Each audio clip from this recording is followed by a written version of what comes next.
Now, our next conversation is all about trust, because the digital economy has changed a lot. There's innovation every day, but the question is, do we trust, can we trust what we see? Please welcome to the stage the CEO of the Cardano Foundation, Frederik Gregaard.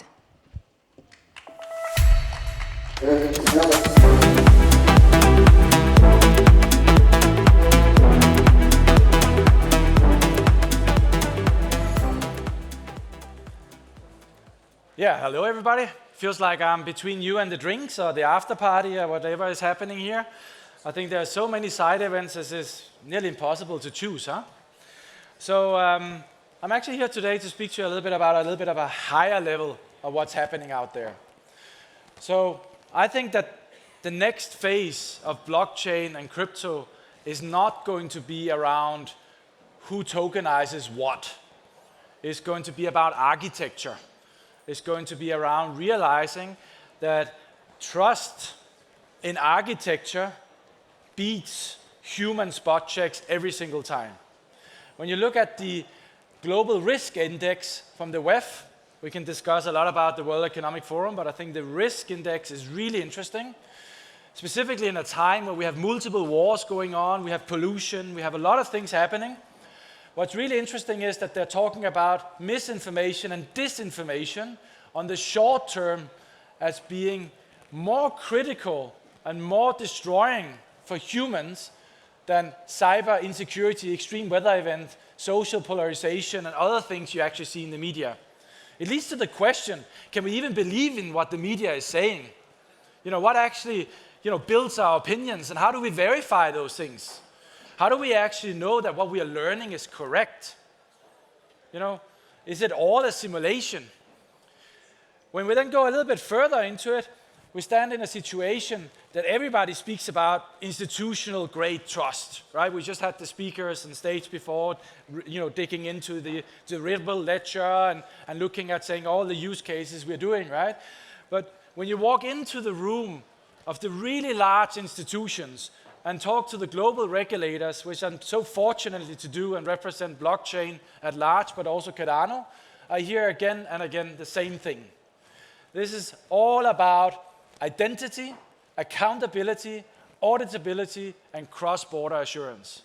This is not the typical words we hear in blockchain, right? This is not the next NFTs. This is not how we pitch tokenized real estate.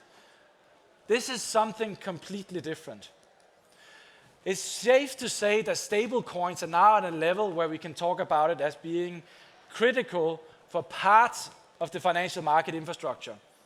Not because if stable coins don't exist anymore, that the financial market infrastructure collapses, but if you think about, Tether or Circle dramatically losing the peg, and we see a bank run there. What kind of auditability and accountability do we actually have on that? It used to be that when we had an asset-backed stablecoin, that we knew exactly how much was the float, right? So we had on one side, we had the liabilities, and on the other hand, we had the float, right? And we could add that up, right? But we put it into fractional banking. Great, huh? We got Mika, who basically says that you need to hold 30% of the assets in a European bank. What does a European bank do with dollars? Any good ideas, right? Well, they invest in T-bills, right? So we're basically adding more insecurity to the system by trying to bridge that to our current system. So by that, we are actually not fixing anything, right?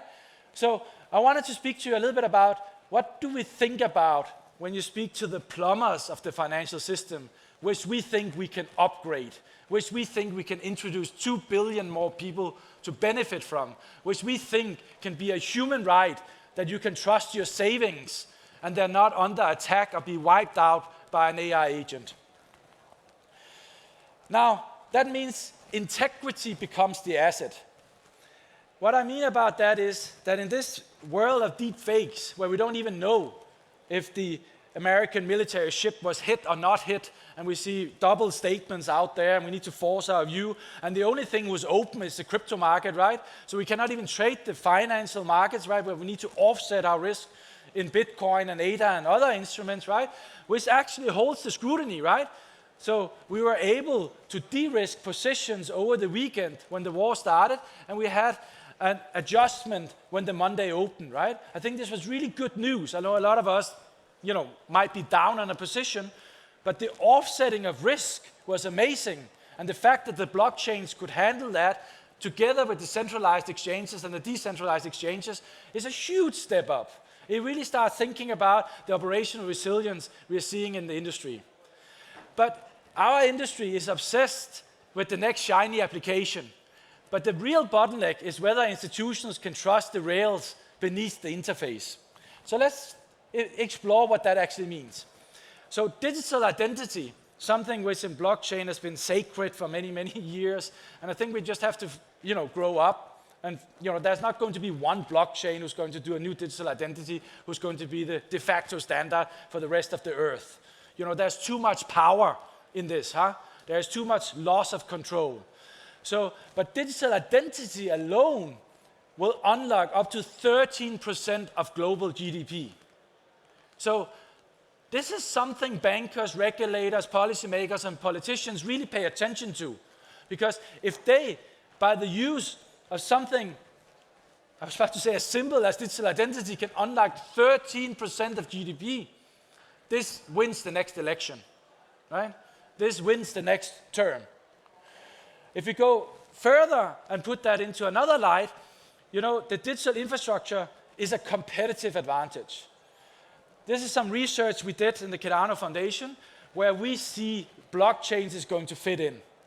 So first and foremost, everybody has benefits of ChatGPT, Gemini, AI models, and foundational models. That's all great, right? But in order for that to work, in order for us to really get a digital twin who knows us better and it can take financial decisions on behalf of us, help us with medical advice, longevity, de-risk our positions, talk to the regulator, do all those things we are currently navigating every single day and get to a universal intelligence, that layer needs to lie on top of something else. That something else is digital payments and programmable value. More specifically, I believe we are going to live in a world in the next 10 to 20 years where there's going to be more humanoid robots, there's going to be more AI agents than there's going to be humans. If you look at the amount of billions which is invested into this is just a fact. It's just extrapolating what we're seeing right now. Now, if there's going to be more humanoid robots and AI agents, than humans, how do they get a bank account? How do we hold them accountable? How do they do a transaction? Well, the easy way, what many people is trying to sell to you today is, I just mandate it. I give it access to my bank account. We already had in Switzerland an incident where a digital agent or AI agent, call it whatever you want, it authorized a payment, and the payment was to the wrong person, the wrong entity, right? Who's at fault? Is the coder?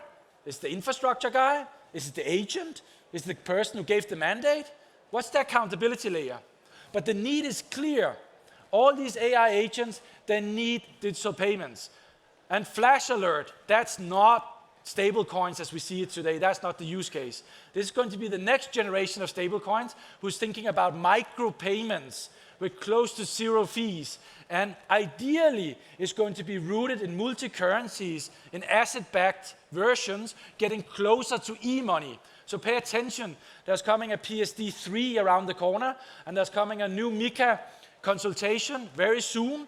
So you should really pay attention to the draft which is coming out, because they're going to be instrumental to how we actually allow blockchains to be the anchor point for these digital payments and giving identity to these AI agents and accountability so we can actually use them at scale. This is going to be more massive in terms of workflow than we have humans on Earth. Now, then layer 3. I was happy to see crypto finance. Steen is sitting in here. There's a couple of bankers in here. I saw BNY Mellon in here, right? We need authoritative registries and data exchanges. They're going to basically be the anchor that we can trust what these AI agents actually are taking decisions upon. Verified data is the key. We cannot trust something where there is no quality in the data and the agent is based on data which has no quality and no accountability. Provenance in data is going to be the key for all of that. And for that, We need the crypto finances of the world. We need the BNY Mellons of the world. We need the UBS of the world. We need these authoritative anchors where you know that if the data comes from them, it's verified and they can be legally punished. An amazing player is called Kaiko. I don't know if you're familiar with it. You should basically look them up as well. Because what they do today is they bridge the liability between wrapped assets and TradFi in such a way that they say, we trust our data, and it's not an algorithmic oracle, right? It's a place where you can actually go and you have a throat you can squeeze if something goes wrong, which means you have accountability. Then comes digital identity, and then comes the core layer one, huh? Interesting. So this new trust infrastructure leads to what we've been talking about in blockchain for close to 10 years. There's an event. Event is happening, right? There's a proof of the event, and there's a verification of an event. I just spent some time with an amazing tier one stock exchange, right? And you know, one of the statements they said was, it's really indicative to what's happening out there. Why is all these financial institutions always building in private permissions blockchains? And they're always like, yeah, because then we have control. Well, the whole idea about decentralization is a new security architecture of the internet, which is first level quantum secure, but also are able to collaborate with other blockchain and other data systems, and everybody out there can verify if somebody is cheating. And if everybody cannot verify that, you are stuck in time. Meaning that if the attacks come to you and you can't defend in real time, what are people doing in 24/7 markets? They de-risk, right? So you can have shares who's been building up brands for 20 years, right? And they're spending billions on marketing. And if they come under attack with the wrong narrative, with enough bots, enough AI agents, and the newspapers picks this up and this goes viral, there is no longer a defense mechanism in the short amount of time you want. But with the architecture I'm describing here, that defense mechanism is always online, is always active, and is built on decentralized, distributed, public blockchains, such as Cardano, but it could also be an Avalanche or another blockchain. Now, thinking even further, Cardano is built on formal methods, peer-reviewed research, and decentralized governance. And it's really hard to sell decentralized governance. But what's really interesting is when we talk to these large institutions, whether we are talking about wrapped repos like we spoke about on stage before, or whether we are going one level larger, wrapped repos, it was not said on stage before, right? That's $3 trillion, huh? That's roughly the market cap of crypto these days. It's one use case. So we have to also put things in perspective. I know there's 10,000 people here today, right? But you know, one use case in TradFi, $3 trillion. And it's really easy to explain why it's better, faster, cheaper. But selling decentralized governance as a security architecture is hard. So I really, praise all the real decentralized blockchains out there who's doing that every single day. I know how you feel. The operational impact of this is, however, very easy to explain. So just when you think about when you think about reductions in administrative processing times, just getting digital identity in there brought to 60% reduction. In Italy, the permit approvals by using digital identity went from 3 weeks to 3 hours. So can we please stop selling these shiny objects and start talking about better, faster, cheaper? Because blockchain can deliver that now. Now, spend on annual compliance, insane, right? But if you think about COVID-19 relief funds lost to fraud, 280 billion. So all of you in this room today who knows just a little bit about blockchain, you know exactly how we can reduce some of that fraud by immutable ledgers and digital identity, formal verification, and the anchors of trust, right? If you just, solve 10% of that before the next epidemic hits us, you have funding for many, many years, huh? A lot of years. And they all want this. When you speak to the politicians and you explain it like that, that's what they want. When you say decentralized governance, they're like, no, thank you, that's too risky, huh? So the baseline requirements we're seeing right now is that the systems we are operating on in TradFi and in traditional, production areas and hospitals they create risk now. They create more risk than what they benefit. And therefore, we also see, new legal requirements like the European Digital Product Passport, which requires cryptographic proof of origin by 2030. So there's this saying, if the regulator wants something and they think it's the industry who needs to solve it, they leave it for a while and let the industry solve it. And if they don't solve it, what do? They regulate. Now we get regulation in place for the whole European Union, who basically says, well, you don't have to use blockchain, but you have to use cryptographic proofs, right? You see where I'm going with this? So there's actually coming a trend right now, and it's been underway for years, which is talking about that we actually desire for risk mitigation in the European Union to use blockchain. We desire to use this type of technology. What they can't say is they can't say the provider. This is going too far. But we need to start reading those signs, because then we not only will be very successful in our implementation, but we will succeed. So what I'm talking about is that regulation is not slowing digital markets.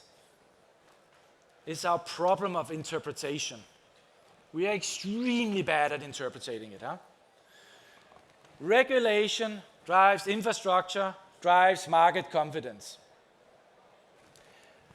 What is the scales we're talking about? Now, thinking about this from digital identity alone, right? Capital, technology, innovation, and pilots, they always hit one, I call it a Berlin Wall, right? One big obstacle, which is about identity and verification. There's a huge, very, very famous blockchain out there. It's a top 10. It's not Cardano, who is supposed to be the oracle for the financial markets. And when you speak to the banks who support that blockchain, the one thing they all say, can you please fix that identity thing? We need identity in a scheme and a standard and ISO certified in a way we already have today. Because today we already use an identity standard. Now, that identity standard, we bulk it under something we think about as Viridian, which is a wallet who can manage multiple identities. And what's kind of the epiphany moment of this is, if you look into crypto, with the eyes of what a standard maker or policy maker or TradFi person says is identity, our 3 trillion market cap has 0% coverage of accepted identity. This is called the LEI standard, Legal Entity Identifier.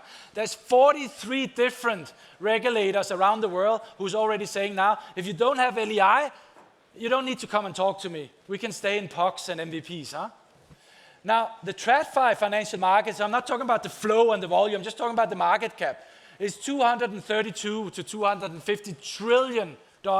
Look at the size difference here, please.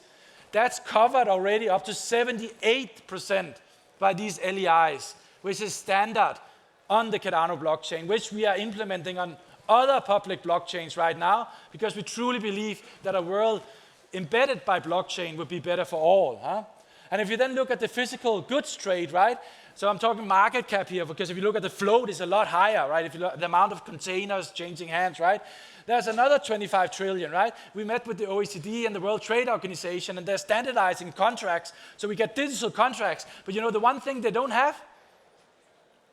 A digital identity, and one which is interoperable with the different systems. You saw the gains we can have, right? So by having something like the LEI, which is governed by the G20, the TradFi community, the world's largest banks, being interoperable with Cardano, allows us to not think about $3 trillion. It allows us to think about, how do we transform the $3 trillion into the $232 trillion plus the $25 trillion. And if somebody then asks for a market, where is the market going? This is where the market is going. This is what's going to bring scarcity into altcoins and crypto, because this is actually the value proposition we are bringing to you today. So the decision ahead is you have to think about design trust in or manage risk later. Currently, the reason why all the banks out there and all the brokers and everybody's fighting with AML and KYC is because they're trying to manage risk later. Now, if we take one step back and think about this, the integrity economy will not wait. leaders now face a clear choice. You either build trust by architecture, or you absorb the risk, friction, cost in a digital market where trust is no longer a differentiator. It is the price of participation. That's why we worked with the GBBC and Oliver Wyman and all these people to really get a risk management framework in place, which is based for the new architecture, the distributed, decentralized architecture who can battle quantum, who can battle AI agents, who can ensure that technology works for people and people not for technology. So I think the future is quite clear, and Cardano is well suited for it. But it's no longer a place where we say trust but verify. We can do that on Bitcoin, we can do that on other top layer applications. Now, where we are going to is a place which is called trust by architecture. And I'm really happy to see Grant Thornton is also in the room today, right? Because Grant Thornton already took that step and used the TradFi legal entity identifier to do a financial attestation, a financial audit on 70,000 transactions from the Cardano Foundation, from salary to office rent to our portfolio, right? So instead of doing a spot check like normal auditors did, they did exported all of these transactions, used it by machine learning, lowered their internal cost by 50% on an architecture check. And then they used cryptographic evidence to put that up there so everybody can verify that the work they did was to the highest standard. The future for me is clear. It's trust by architecture, it's led by blockchain, and it's people like you in this room who's going to walk and trailblaze that. Thank you very much for today. Welcome to Signal Week.